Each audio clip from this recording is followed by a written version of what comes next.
Bob Spencer and you're watching Noise 11. And we welcome into noise11.com Bob Spencer. We're really going to get a history lesson here, aren't we, Bob? Because we go back... I apologise in advance. We go back a way time, and let me sort of indicate how far back we are going. Thank you for the embarrassment. That's all right. Like if I want to embarrass you, I'd turn it around the other way and show everybody the hair that used to once be. And the feathers. Yeah. What were we thinking? The band is Finch, and that album was Thunderbird, and on this brand new When Sharpies Ruled album, which is just a magnificent compilation of just documenting a time in Australian rock and roll, isn't it? Yeah. Finch were very much part of what was happening in the Australian music industry, back in the 70s. Yeah. I admit I was one of the early converts to the band Finch. Thank you. We were hip for a minute. Well, you know why? Because Pete McFarlane went to my school, and his mother, Mrs. McFarlane, was the school secretary. Oh, okay. Yeah, there you go. I'm giving you the history lesson. Yeah, Pete was a great drummer. Yeah, but I tell you what, after the Thunderbird album came out, Mrs. McFarlane became a bit of a celebrity herself. Really? Yeah. That's funny. Yeah. So with Finch, let's talk about that. If I can jump to Wikipedia, where we look up your good self. Right, I've never done that. You haven't? No. Bob Spencer, born 5 September 1957, is a guitarist who was in two significant rock bands in the 1970s and 1980s, Skyhooks and the Angels. Mm-hmm. So I guess we're going to talk about the insignificant one. Let's do that. It was a very significant time, wasn't it? Yeah. That very formative years for many bands. Mm. Yeah. In fact, on that Sharpies compilation is a song by Rabbit. Uh-huh. I loved Rabbit, and the guitar player Mark Tinson is still one of my closest friends. Right. Yeah. So lots of bands, very healthy time. I think when I recall growing up in Sydney, around the mid '70s, Finch were out playing a lot of the almost school events. I think. There were many school dances. School dances which were held in school halls or Masonic halls. There were many of them. That was a huge part of our market. Well, I remember, coming from the Sutherland Shire, where I came from. Probably Finch and the other band doing the round at the time would have been AC/DC. Yeah. You would have crossed paths, many times, I would imagine. Many times, and we used to share bills, and one of us would support, one of us would be the headliner. Only a few days ago, I mentioned to somebody, AC/DC used to support us, and they were shocked. And I said, well, everybody started somewhere, and in those days we all used to share bills. It was very common. It was great. Yeah, it was a good time. Well, there was a crossover with AC/DC and Finch, wasn't it? Because you left, and then Mark Evans came joined. in. Yeah. So and we were already friends for a number of years before then.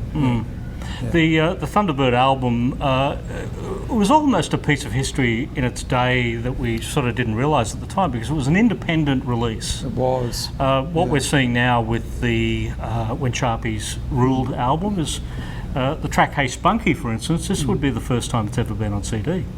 I have a feeling that it was released even without our knowledge by somebody else, but this is the first time it's been authentically released. Yes. Yeah.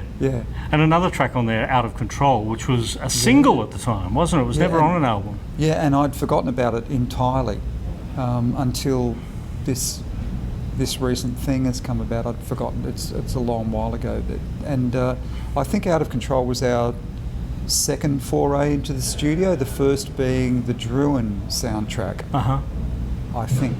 It's a long while ago. Wow. Out of Control was an Eagles song, wasn't it? It was, and at that stage no one had ever heard of the Eagles that I knew. And in fact, when we were first shown the song, I recall saying, who are the Eagles? What's this about? As you know, I grew up primarily on English music, and I didn't really know much about that American stuff. And so they were newcomers. They were newbies. Yeah. And, just to put this into an historical timeline, Finch recording Out of Control by the Eagles was pre-Hotel California. It was. Yeah. Oh yeah, way pre Hotel California. Yeah. Yeah. Finch was, I guess it was almost like an audition for you for the next step of your career, wasn't it? Because you went from Finch into Skyhooks. Skyhooks. Yeah. Lots of learning in those days. As we were just discussing only a few minutes ago, we didn't really have the sort of management that these days would be acceptable management. We certainly had no business advisors. We were learning. We were writing the rules. We didn't know that we were writing the rules at the time. We were just kids. But it was a very, very different industry, and we were learning by experience, and we didn't really have the sort of mentoring. There was no such word. I'd never heard the word mentor back then. The way we learned was by watching other bands on the bill, because we could see them. They were 5 feet away. We could stand in front of them, and we could, if we were brave enough, we could talk to them backstage. If it were, Kevin Borich or someone like that. If we had the guts, we'd speak with them and ask them about what they did. But we didn't have the sorts of people weren't there to give us the sort of direction and advice that is abundant now. So we were learning as we were thrown in the deep end and we were swimming. We didn't know it. It's only in retrospect that we see that now. Yeah. The Skyhooks track on When Sharpies Ruled is that great Sharpie ballad horror movie. Yeah. You weren't with the band No. then. You came along for Guilty Until Proven Insane. Yeah, that's right. That's the first album I did with the band. I only did 2 albums with the band and a live thing. But Guilty Until Proven Insane featured now the classic hit Women in Uniform, but that was actually a hit in the UK for Iron Maiden. It was. So Iron Maiden was actually covering you when they were doing that guitar piece. Yeah, and I don't know the guys from Iron Maiden. I'd kind of like to know why they did it. Maybe McCainch knows. Maybe I'll ask him. And I didn't like their cover. I thought it was really weak, which is surprising for Iron Maiden, which I tend to think that maybe they did it under duress or not of their own volition. I don't know. But it was kind of weird having them cover a song that I thought had so much energy in its original recording. Yeah. And it was a great experience doing that, which we did down here in Melbourne. And, that was a totally different sound that came to Skyhooks with that album. I can only assume that is because you joined the band, that, being a very guitar-orientated player as you are, Skyhooks took on a much heavier sound on that Guilty Until Proven Insane album. Yeah, I don't think I can take the credit for that directly. It's kind of like an indirect thing. When you play with a band, the relationships are symbiotic. So I had an effect on them, they had an effect on me, and I think that's how that sound came about. But I'm not comfortable taking the credit for it, but I think it's just that someone joined the band who was entirely different, in fact the antithesis of the previous guitar player, Red, and that informed the way, this is my thought on it, that informed the way that they played. They played with a different attitude because there was a different bloke in the band. There was one more album after that, Hot for the Orient. Which is horrible and should be burned. I don't think it's ever been reissued, has it? Oh, thank God. It's a terrible album. This Town Is Boring wasn't a bad song. I agree. I think there were bits. This Town Is Boring, I think was okay. I actually like Keep the Junk in America. Over the Border was a good song too. Over the Border was kind of good. We didn't have the production that we really needed for those singles. The producer on the album was Eddie Lee and Eddie, who was great. I don't have a problem with Eddie. But I think the band had quite obviously lost its way after Cheryl departed. We felt lost, a bit lost. I certainly did, yeah. So did the band just disintegrate? Yeah, we disintegrated in the worst possible way. I think our last gig was in Kalgoorlie. Way to go out. And I was really drunk, and I remember accidentally bashing Tony Williams in the microphone, which smashed his mouth, and it was just all horrible, and it was awful. It was a really bad way for the band to finish. We're all upset and angry and full of vitriol and spite. It was not good. How far from Skyhooks breaking up to you joining the Angels? Oh, I don't know. A couple of years? Geez, I went straight from Skyhooks into. I did some tours with various people, but I became a full-time recording engineer. That's what I did between those bands in those years. So what was Skyhooks? 80. End of Skyhooks was Must 80, have been 80, yeah. And I joined the Angels in either 86 or 87, I'm not sure. So there were a few years, yeah. 6-ish years. 6-ish years or so.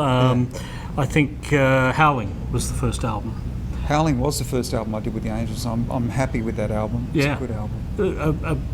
Absolutely amazing version of We Got to Get Out of This Place. It's great. On that record. But also Don't Waste My Time was from that record. And again, you came into the Angels and the Angels' sound changed. It did. I'm really happy with the change. Okay. Don't Waste My Time seems to be the song that people focus on when they talk about the sound changing, and it's, as you're aware, it's my music, and I co-wrote it with Rick Brewster. At the time we recorded that, I wasn't really sure how it would work. I'm very happy with the way it turned out. I'm very happy with my writing relationship with Rick Brewster. It's kind of weird that people still talk about that song most of all, really, after, 30 years or something? It still gets played on the radio. Still gets played on the radio. The sound changed. Again, I would attribute that to a very different guitar player from the previous guitar player, and the way that people, there's this kind of meandering that happens when somebody else joins your little ensemble. They do something, you respond a little bit differently. My style is very syncopated, which John's wasn't, so Brent Eccles responded to that dramatically and immediately. Rick liked the way I wrote, so that we had this writing relationship. And in addition to that, we had a great producer in Steve Brown, who was nuts in a really good way, and a very, very good producer, and the beautiful input of Eddie Rayner, without whom Get Out of This Place would not have been anything like it is now, or turned out to be. Eddie was a gem. Love Eddie. Probably Howling and then the next album, Beyond Salvation, were two of the most powerful Angels albums ever. Yeah, and I'm happy to say yes to that. I think they are, and we were very fortunate to work with Terry Manning, a very focused producer, for the duration of Beyond Salvation. Very happy with that. The band seemed to have coalesced in a vision for its future in that album. That album in particular, we were very clear about what we were doing, where we wanted to go, how we were going to go about it, the sound. The band's look came together, and I think prior to Beyond Salvation, the look was a bit, how's your father? A whole lot of things happened and came together. It was a really good time for the band. Excellent time. I'm happy with the songs. It was good. Well, two great songs, Let the Night Roll On and Dogs Are Talking. From that. Yeah, lots of energy, lots of A's and D chords, all that stuff. Well produced, well recorded, well played. Yeah, I'm happy with those two songs. Yeah. I remember some of the shows around that time. It would have been places like Shell Harbour Workers Club. Yeah, you came to that one, did you? Yeah, it's back in my Wollongong days. Yeah, that was a great gig. Yeah. There's quite a few Angels gigs, I think, at at Shelley's over the years. There were. That was a great venue. The band I think was on fire at that stage. On fire, really, with up there with the best rock bands on the planet at that time. And I think we could have done really great things globally. Yeah. Yeah. There were plans just as Doc was getting sick to get back together and do some shows.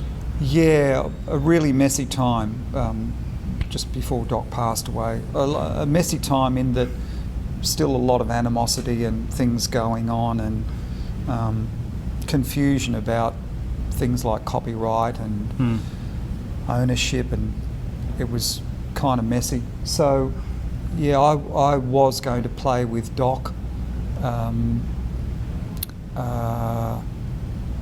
With some trepidation. Brett was in there as well? No, but and I've got to say, with some trepidation, I was going to play with Doc, because I wasn't really sure that I wanted to dip my toe into something called the Angels again. In a sense, I felt that that had been done, and I did go into it, and we had shows planned, and then Doc called and said, "Well, I have a brain tumour." Oh, okay, so yeah. Yeah. And the rest was history, as we know. Yeah. So it would have been kind of, I guess it would have been interesting. I don't know. Yeah. My head is a little, how shall I put it? Sort of when divided. I remember, when I remember that time when there was Rick and John had continued the band with Dave, and I was getting stories from people wanting to tell me their side of what was going on, and I was very confused as to what to believe. I wrongly thought that some people were giving me the true story, which I now find out was a lie, and so it was a very confusing time for me. I'm happy to have come out the other side of it, and I'm on really good terms with Rick again, which makes me feel very happy because I like Rick. Well, we didn't get you back with Doc, but will we get you back with Owen? Come on, Owen Orford. I've been on to Owen for the last couple of years about. Have you really? Yeah. What's he said? I'm interested. I think the words "over my dead body" come to mind. Owen was a great singer, and I think he probably still is a great singer. He sang with ease. He sang in tune. He had really good phrasing. And I think it's a pity that he didn't continue. However, it's his life, and I'm assuming he's pretty happy now with what he's doing, and it would be very odd to go back to playing any of those tunes. Well, he's doing very well in the music industry behind off the stage. He's doing very well for himself, and good on him. He's worked very hard at it. Yeah. Well, maybe a one-off. It wouldn't hurt, would it? I don't know what we'd play. It would. I would be laughing. Hey, Spunky, what's your name? Yeah, Look what, at 5 times, 10 times? I don't know. It'd be too funny. Oh, you could learn another Eagles song. We could play our Bad Company free repertoire. Yeah. Which we did back then. Well, we wait and see. So when Sharpies rule, if you want to catch some Finch, that's where you catch it these days. Bob, thanks for joining us here at noise11.com. Thank you very much.